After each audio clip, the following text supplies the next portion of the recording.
नहमदुहु व नसल्ली अला रसूलिहिल करीम अम्मा बाद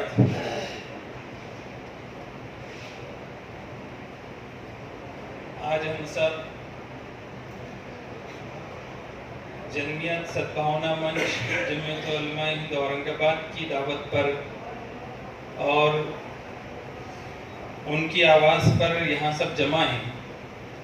आज का ये जो हमारा प्रोग्राम है तो ये जमीयत उलमा महाराष्ट्र के अध्यक्ष हज़रत मौलाना नदीम सिद्दीकी साहब दामत बरकातुहुम की सदारत में हो रहा है। गर्ज़ वायत जो बतलाने का मुझको कहा गया है तो यहाँ आने वाले सभी हजरात वो हैं या सभी मान्यवर लोग वो हैं जो कि इसकी ज़रूरत को भी महसूस करते हैं तभी वो आए हैं। एक इसकी तारीख है। जब यहाँ अंग्रेज़ों का राज था और ब्रिटिश साम्राज्य था तो उस वक्त में अंग्रेज़ों के खिलाफ जो यहाँ के सारे वासियों ने मिलजुल कर अंग्रेज़ों के खिलाफ जंग लड़ी और अंग्रेज़ी साम्राज्य को यहाँ से खदेड़ा तो मुसलमानों की जो नुमाइंदा और सब मुसलमानों की आवाज़ जो थी वो जमीयत उलमा हिंद थी, जो दूसरी कौमों के साथ अलायंस करते हुए इस देश को आज़ाद कराने में आगे आगे रही। तो ऐसे वक्त में भले ही खतरा कितना भी बड़ा हो लेकिन अगर सब एकजुट होकर हालात का मुकाबला करेंगे, सद्भावना के साथ रहेंगे और सद्भावना को बचाने की कोशिश में लगेंगे तो कोई मुश्किल नहीं कि आने वाले वक्त में ये औरंगाबाद पूरा जिला, इसका चप्पा चप्पा, इसी तरह से महाराष्ट्र का हर गांव, हर देहात ये मिलनसारी में, भाईचारे में, पूरी इंडिया में भाईचारा आम होगा और तरक्की होगी। तो संगठित होना और सारे समाजों को साथ में लेकर भाईचारे की सद्भावना की आवाज़ को गांव-गांव तक, देहात तक, शहर में पहुंचाना, ये जिम्मेदारी जमीयत उलमा ने चूंकि आज़ादी में रोल रहा है। जिन्होंने अपना बलिदान देकर देश को आज़ाद किया वो देश को उजड़ता हुआ कैसे देख सकते हैं। इसलिए ये जमीयत सद्भावना मंच का बनाने का फैसला लिया गया। ईश्वर शांति दूत बौद्ध धम्म परमपिता बोधिसत्व डॉक्टर बाबा साहेब आंबेडकर, छत्रपति शाहू महाराज, महात्मा ज्योतिबा फुले,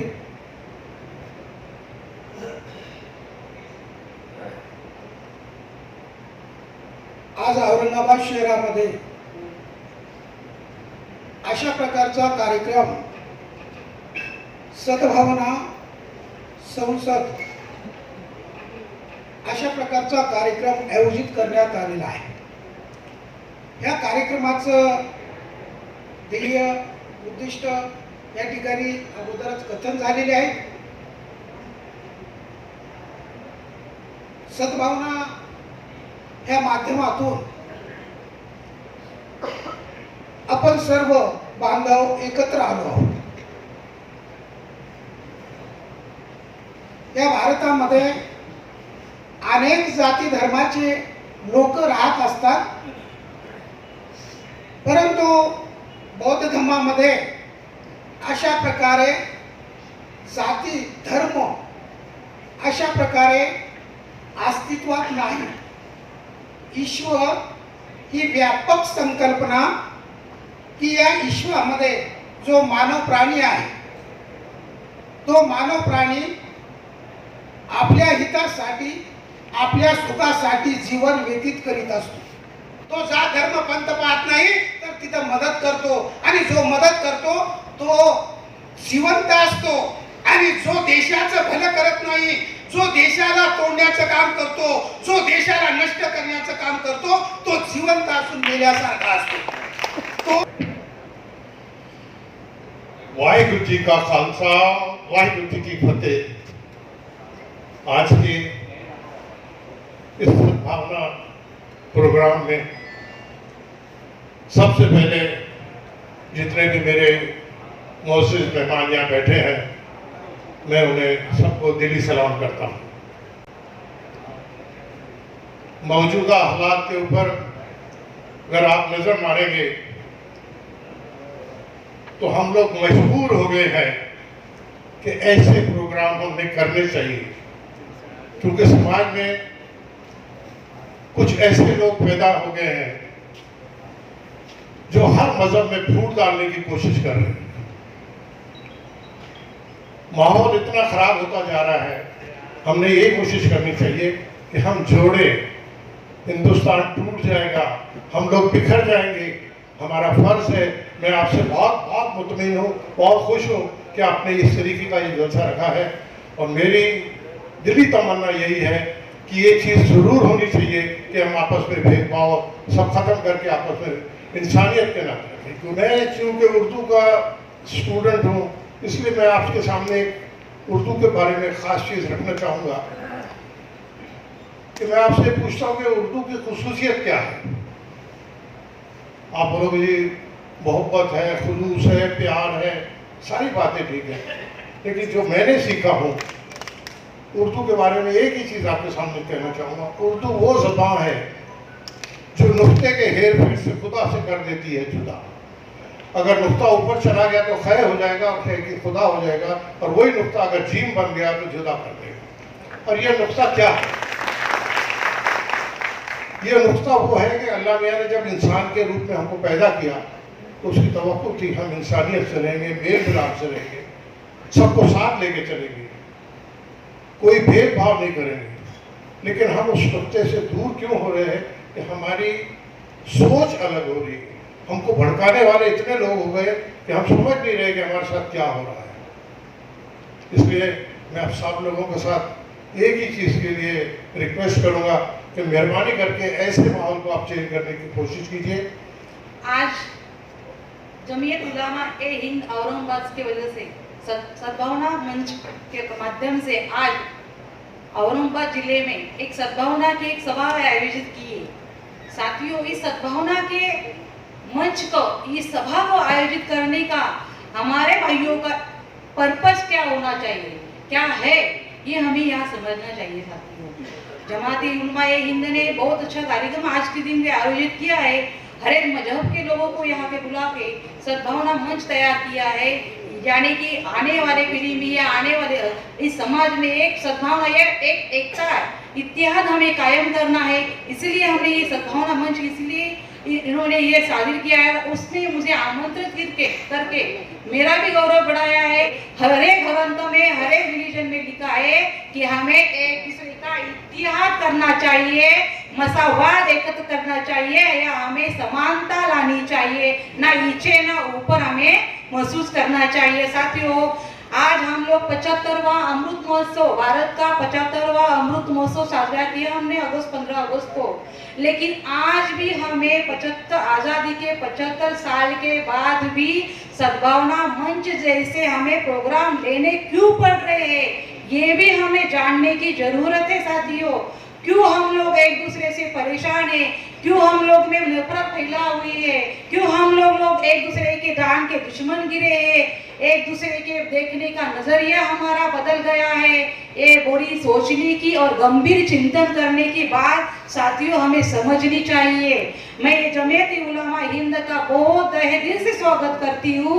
इन्होंने एक प्रयास किया है और इस प्रयास को माशाअल्लाह बहुत आगे जाके तरक्की होनी चाहिए और ऐसे कार्यक्रम पूरे भारतवर्ष में होने चाहिए, क्योंकि हर एक मजहब का हर एक इंसान एक है। कोई भी मजहब नहीं सिखाता कि आपस में बैर रखना। हमारे राष्ट्रगान में ही लिखा हुआ है कि कोई मजहब नहीं सिखाता आपस में बैर रखना। तो तुम हम कौन है जो आपस में बैर रख रहे हैं? क्यों हम दूसरे के जालिम दुश्मन बन रहे हैं? साथियों की पॉलिटिक्स क्या करते हैं, कोई होगा तो मैं सॉरी कहती हूँ क्योंकि किसी को बुरा लगेगा साथियों। उनके बच्चे फॉरेन में पढ़ते, लड़ते अपने बच्चे, झंडा अपने बच्चों के हाथ में रहता है, पत्थर अपने बच्चे मार के उनका करियर बर्बाद होता है साथियों। उनके ऊपर केसेस होते हैं, पुलिस स्टेशन में केसेस होते हैं, फिर आगे जाके वो बच्चा सुधर जाता है तो उसे पुलिस स्टेशन में कैरेक्टर सर्टिफिकेट मिलने के लिए बहुत सारी तकलीफ होती है। बच्चा पढ़ना चाहता है, कलेक्टर होना चाहता है, आईपीएस होना चाहता है, लेकिन एक पत्थर मारने की वजह से उसके ऊपर केस होती है तो आगे जा सकता है। बात यह है कि धर्मों के अंदर भी दो प्रकार के धर्म के लोग होते हैं, धार्मिक लोग हैं। एक मजहबी धार्मिक जो सच्चा धार्मिक होता है, बेचारा सीधा साधा, और एक सियासती धार्मिक होता है। तो यह सियासती धार्मिक जो होता है वो अपनी सियासत के लिए धर्म का उपयोग करता है और वो ऐसी कुछ बात बोल देता है कि जिसकी वजह से फसाद होती है, और उस फसाद के अंदर वो जो रहता है सियासत धार्मिक वो नहीं मरता। उसके अंदर हम जैसे सज्जन जो धार्मिक होते हैं, सच्चे धार्मिक होते हैं, जो मजहबी धार्मिक होते हैं, वो मरते हैं। अब हम लोगों को सोचना चाहिए कि सियासती धार्मिक जो होता है वो किस तरीके से बयान कर रहा है, क्या बोल रहा है, उसके पीछे का मकसद क्या है और हमको क्या करना चाहिए। सीधी सीधी बात, धार्मिक प्रोग्राम के लिए खास तौर पर जमीयत उलमा को मैं मुबारकबाद देना चाहता हूं कि उन्होंने बहुत अच्छा प्रोग्राम शहर के लिए रखा है। इस सद्भावना संसद को रख करके और भी बड़ा जलसा आपने करना चाहिए, उसके अंदर जो भी सहयोग होगा हमारे तरफ से किया जाएगा। ये सद्भावना संसद प्रोग्राम जमीयत उलमा आज कोई नया प्रोग्राम ले रही है, ऐसा नहीं। ये इब्तिदा और आगाज ही से जमीयत उलमा ये प्रोग्राम्स करती आ रही है। बस ये है कि वो कौमी यकजहती के नाम से मुनक़िद होते थे प्रोग्राम्स, और आज सद्भावना संसद के नाम से प्रोग्राम्स हो रहे हैं। शहर वही है, खाली लेवल उसका चेंज हो गया है। मैं थोड़ी सी मुख्तलिफ मज़ाहिब के मुक़द्दस किताबों की रोशनी में चंद बातें कहूँगा, बात को मुख्तर करने की कोशिश करूँगा।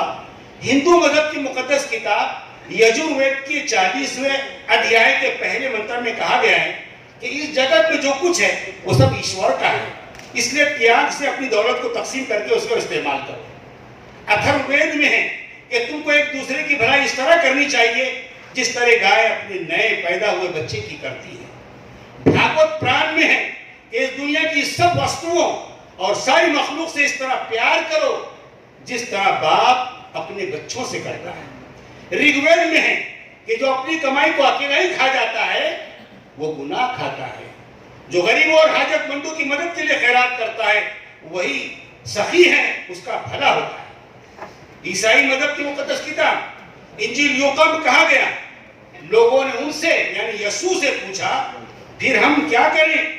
उन्होंने जवाब में कहा कि जिसके पास दो कुर्ते हों वो उसको जिसके पास ना हो बांट दे और जिसके पास खाना हो ऐसा करे। इंजील यूहन्ना में है कि मैं तुम्हें एक नया हुक्म देता हूं, एक दूसरे से मोहब्बत रखो कि जैसे मैंने तुमसे मोहब्बत रखी तुम भी एक दूसरे से मोहब्बत रखो। जैन धर्म में अहिंसा यानी अदम तशद्दुद के अहम उसूल की तरफ तवज्जो दिलाई गई कि हमेशा सच बोलो, लालच मत करो, चोरी मत करो, किसी जानदार को मत सताओ, किसी जानदार को मत सताओ। बुद्ध मजहब के रूहानी पेशवा गौतम बुद्ध ने छूट छाट से आलूदा समाज को उखुवत मुसावात का सबक दिया और उन्होंने फरमाया आदमी को अगर निर्वाण हासिल करना है तो उसे मन कर्म और जुबान से सदाचारी होना चाहिए। सिख मजहब में भी इसी तरह की तालीम दी गई और उन्होंने सख्त नामी फिरके के जो चंद उसूल हैं उनसे कहा गया कि कभी झूठ न बोलो, किसी की बुराई न करो, सबको एक नजर से देखा जाए, जिंदगी को कामयाब बनाने के लिए लोगों की खिदमत करना चाहिए। और इस्लाम में पैगंबर इस्लाम ने एक बात ये कही कि मखलूक वो अल्लाह का कुंबा है और अल्लाह के नजदीक इस मखलूक में सबसे बेहतर शख्स वो है जो उसके कुंबे के साथ उसने सलूक करे। मुझे कहना यह है कि हम इंसानों ने अपने झंडों को तो तकसीम कर लिया, किसी ने हरा, किसी ने भगवा और किसी ने नीला, लेकिन जो खुदा ने जो अल्लाह ने जो दिया झंडा हमको खून, वो सबका लाल है। मुझे बताइए जब खून बहता है तो क्या उस पर लिखा रहता है हिंदू, मुसलमान, सिख, ईसाई? नहीं, उसमें सिर्फ एक लफ्ज होता है कि इंसान का खून बह रहा है।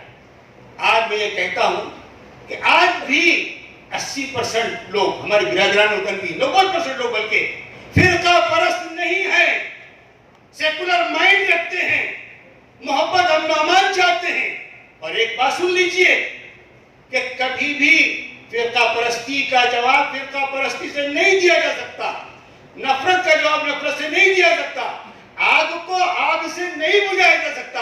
आपको बुझाना है तो पानी चाहिए आपको, इसलिए आपको नफरत बुझाना है तो आपको प्यार मोहब्बत से करना होगा।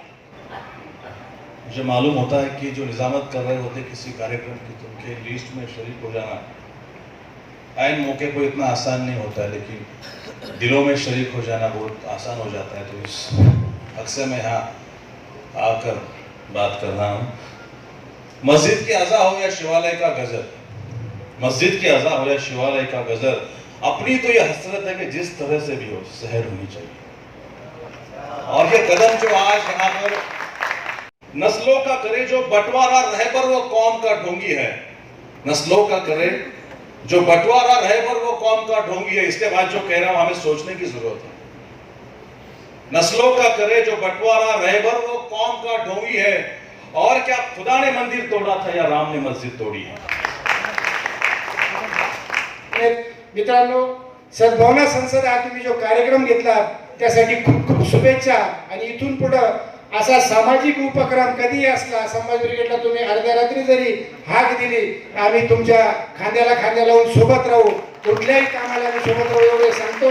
आणि मला या ठिकाणी बोलवलं, मान सन्मान केला, माझे 2 शब्द ऐकून घेतले, 2 शब्द बोलण्याची संधी दिली, त्याबद्दल सर्वांचे आभार व्यक्त करतो। धन्यवाद। जय जिजाऊ, जय शिवराय।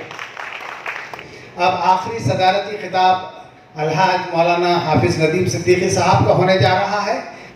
मेरे बिरादरान वतन भाई, आज जमीयत उलमा हिंद की मजलिस आमिला के फैसले के मुताबिक पूरे मुल्क के अंदर हजारों जगह पर धर्म संसद जमीयत सद्भावना प्रोग्राम मुनक्किद हो रहे हैं। किसकी क़ियादत में जंग आज़ादी लड़ी जाए तो महात्मा गांधी को कायद महाराज किसी शंकराचार्य ने नहीं बनाया था। महात्मा गांधी को कायद अगर किसी ने बनाया था तो ये जमीयत उलमा हिंद के अध्यक्ष शेख मौलाना महमूद हसन ने। महात्मा गांधी को महात्मा का खिताब अगर किसी ने दिया था तो मौलाना अब्दुल बारी फरंगी महली, उन्होंने महात्मा गांधी को महात्मा का खिताब दिया। उस दौर में उलमा इकराम ने चंदा जमा कर गांधी जी को दिया था और सारे मुल्क में दौरा कराया था और ये कहा था कि इस मुल्क के लिए जो कुछ कुर्बानी की जरूरत पड़ती है उसके लिए हम तैयार हैं।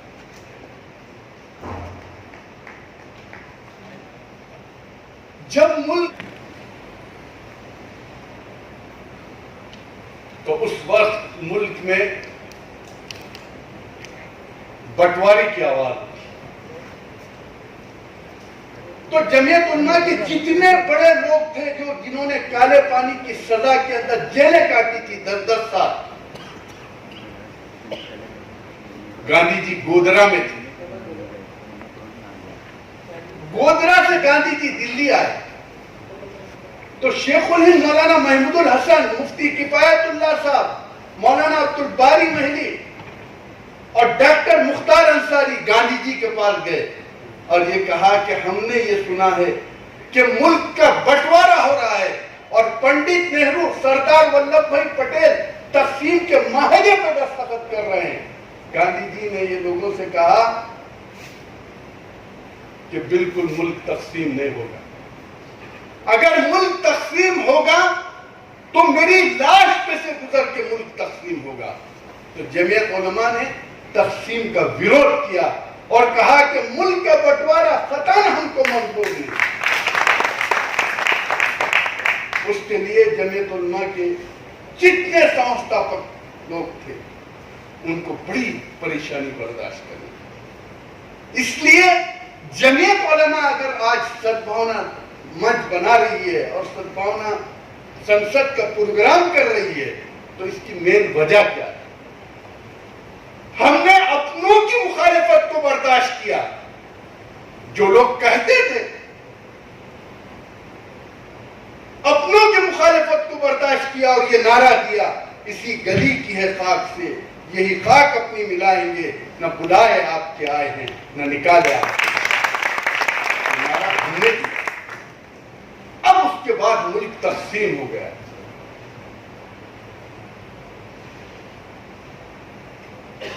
जब मुल्क तकसीम हुआ तो ड्राफ्टिंग कमेटी की रिपोर्ट उठाकर देखिए, जमीयत उलमा ने इस बंटवारे की मुखालिफत की, कहा हम यही रहेंगे, यही जिएंगे और यही मरेंगे। ये जमीयत उलमा का फैसला था और इस फैसले के बाद मुल्क के बंटवारे के बाद जितने हालात आए जमीयत उलमा शाना बशाना चली। मुझे एक वाकया याद आ रहा है और जमीयत उलमा ने कभी बहैसियत मुस्लिम खिदमत नहीं की। जमीयत उलमा की तारीख रही है कि जमीयत उलमा हमेशा इंसानियत की खिदमत।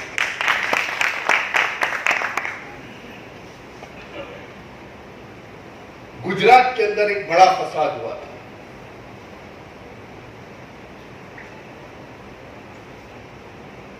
मौलाना असद मदनी रहमतुल्लाह अलैह ने वहां पर मकानात बनाए थे और मकानात उनको बांटना थे। तो उस जमाने में डॉक्टर जैन बहुत बड़े डॉक्टर हुआ करते थे। तो ये तय हुआ कि दो लोगों में से किसी एक को बुलाया जाए, या तो विशंबरनाथ पांडे जी को बुलाया जाए जो हिंदुस्तान के सबसे बड़े मुआर्रिख थे, डॉक्टर विशंबरनाथ पांडे, या नहीं तो डॉक्टर जैन को बुलाया और उनके हाथ से मकान बांटे जाए। अब डॉक्टर जैन मकान बांटने के लिए आए तो 300 मकानात। अब वो चाबियां लोगों के हवाले कर रहे, नाम पढ़ते जा रहे, नाम हवाले कर रहे। एक जैसी ही 103 नंबर आया तो वहां पर हमारे बिरादरान वतन हिंदू भाई का नाम आया। डॉक्टर जैन रुक गए डॉक्टर जैन। कहा मदनी साहब इसमें 50 दूसरे मजहब के लोग हैं। मदनी साहब ने कहा डॉक्टर जैन साहब आप चाबी देते रहिए, आपका काम चाबी देना है। जमीयत उलमा ने हमेशा इंसानियत की खिदमत की। इसलिए आज जमीयत उलमा जब हमारा मुल्क एक हालात की तरफ करवट ले रहा है, क्या हमारी इतिहास था, क्या हमारी तारीख थी, हमारा आपसी भाईचारा क्या था कि खुद ब खुद आज से 10 साल पहले तक की आप तारीख को उठाकर देखिए कि मस्जिद के सामने हमारे बिरादरान वतन भाई खड़े होते सिर्फ इसलिए कि नमाज पढ़ निकले और दुआ दुआ। ये हमारी तारीख, और ये तारीख ऐसी ही मिट जाएगी और हम उसको ऐसी ही मिटने देंगे, ये खत्म नहीं हो सकता। इसलिए जमीयत उलमा आजादी के बाद अभी पिछले साल रायगढ़, रत्नागिरी, कोल्हापुर, सांगली, इचलकरंजी, ये सारे इलाके में सैलाब। जमीयत उलमा ने 10 करोड़ से ज्यादा का वहां काम किया। मैं ये बोलना नहीं चाहता हूं कभी स्टेज से, मैं आपको गारंटी से बताता हूं कि उसमें 50% से ज्यादा इमदाद हमने हमारे हिंदू भाइयों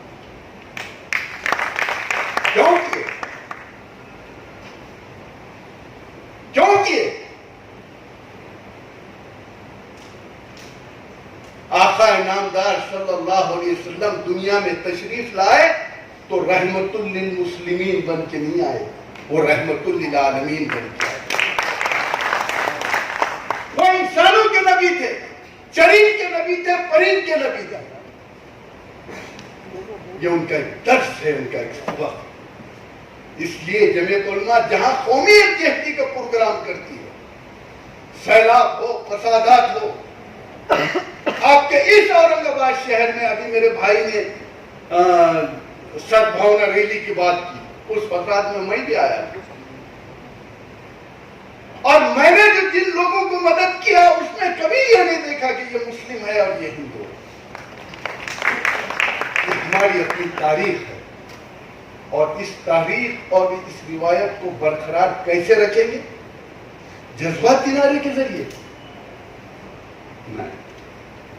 दुनिया की कोई ताकत इस मुल्क को तोड़ नहीं सकती,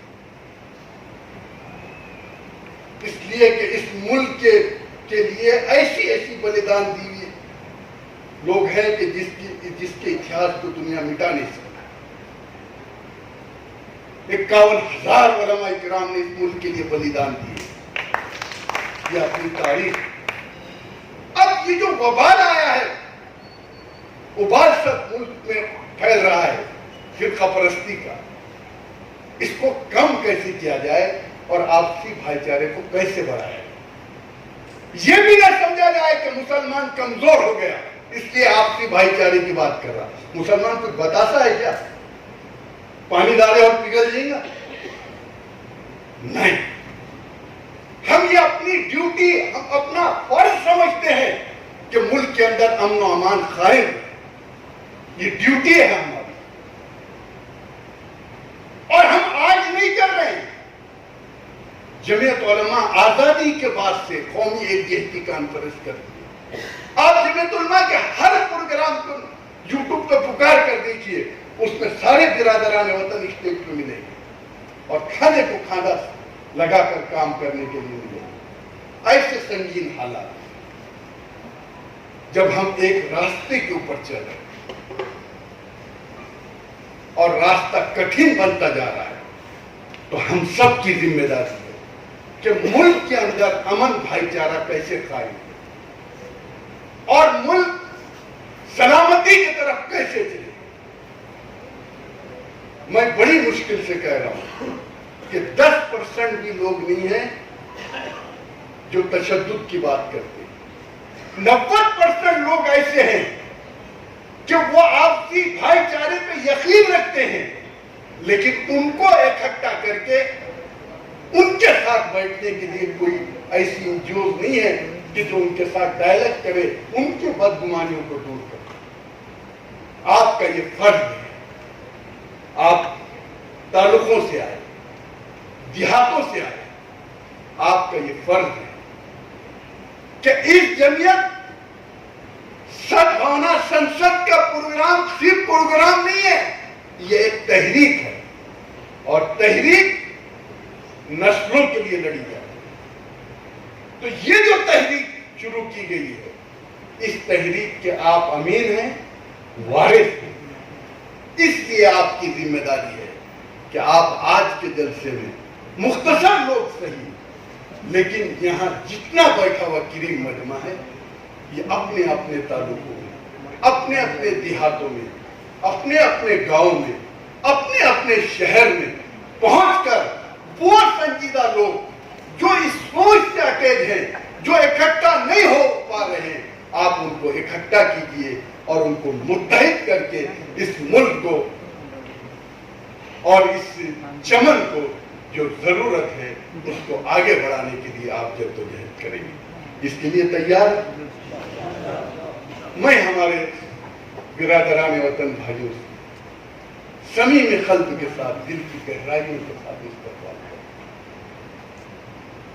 कमी आपकी नहीं है, कमी तो हमारी रही कि हम देर में आप तक पहुंचे।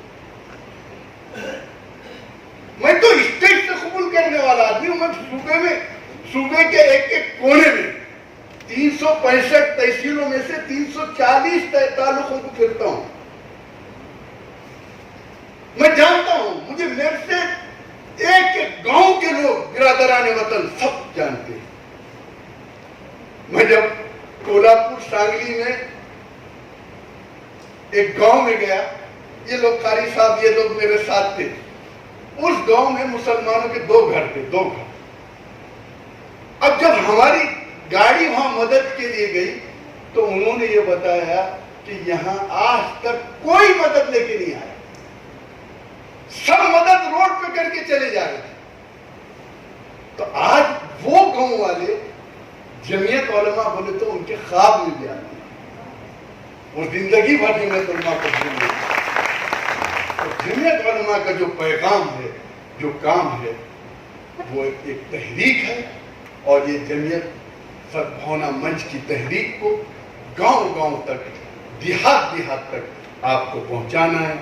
मुझे उम्मीद नहीं बल्कि यकीन है कि आने वाला ये आज का ये प्रोग्राम औरंगाबाद शहर के लिए नहीं, औरंगाबाद जिले के लिए नहीं, पूरे मराठवाड़े के लिए संग मेल साबित होगा और हम इसको तहरीक बनाकर इस पैगाम को आगे बढ़ाएंगे। इतना कहते हुए अपनी बात को खत्म करता हूँ। हजरत मौलाना हबीबुर रहमान साहब से दरख्वास्त करता हूँ कि वो दुआ कराएं।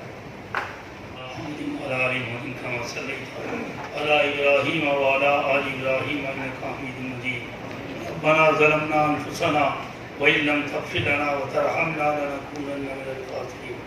रब्बना ला तजअलना फितनतल लिल क़ौमिज़ ज़ालिमीन व नज्जिना बिरहमतिका मिनल क़ौमिल काफ़िरीन। वाफ़ अन्ना वग़फ़िर लना वरहमना अंत मौलाना फंसुरना अलल क़ौमिल काफ़िरीन। या अकरमल अकरमीन या गफ़ूर रहीम। हमारा मिल बैठना इंतहाई तो कबूल फरमा, मुल्क में अमन व अमान कायम फरमा, हिंदू मुस्लिम इत्तेहाद की शक्लें पैदा फरमा। या अकरमल अकरमीन, ऐ अल्लाह जल्द इंतहाई तो कामयाबी से हमकिनार फरमा। हम सबको जो है मिलकर मुल्क में अमन व अमान कायम करने के लिए कोशिशें जिस अंदाज से भी हो सकती करें। अल्लाह ताला इस काम को इंतहाई तौर कबूलियत से नवाजे, आपस में इत्तेफाक और इत्तेहाद की शक्लें पैदा करें। ऐ अल्लाह हम सब के गुनाहों को माफ़ फरमा, हम सबको सिरात मुस्तकीम पर चलने की तौफीक अता फरमा। मुल्क में मिल्लत की खिदमत करने की तौफीक अता फरमा। ऐ नबी करीम सल्लल्लाहु अलैहि वसल्लम की सीरत को सामने रखकर अल्लाह काम करने की तौफीक अता फरमा, नेक अमाल करने की तौफीक अता फरमा, बुराइयों से नफरत पैदा फरमा, नफरत की तहरीक को ख़त्म फरमा, इत्तेहाद और इत्तिफाक की शक्लें पैदा फरमा। हमारी दुआओं को नबी करीम सल्लल्लाहु अलैहि वसल्लम के सदक़े में कबूल फरमा। रब्बना तक़ब्बल मिन्ना इन्नका अंतस समीउल अलीम व तुब अलैना इन्नका अंतत तव्वाबुर रहीम। व सल्लल्लाहु तआला अला खैर खल्क़िही मुहम्मदिन व अला आलिहि व सहबिही अजमईन बिरहमतिका या अरहमर राहिमीन।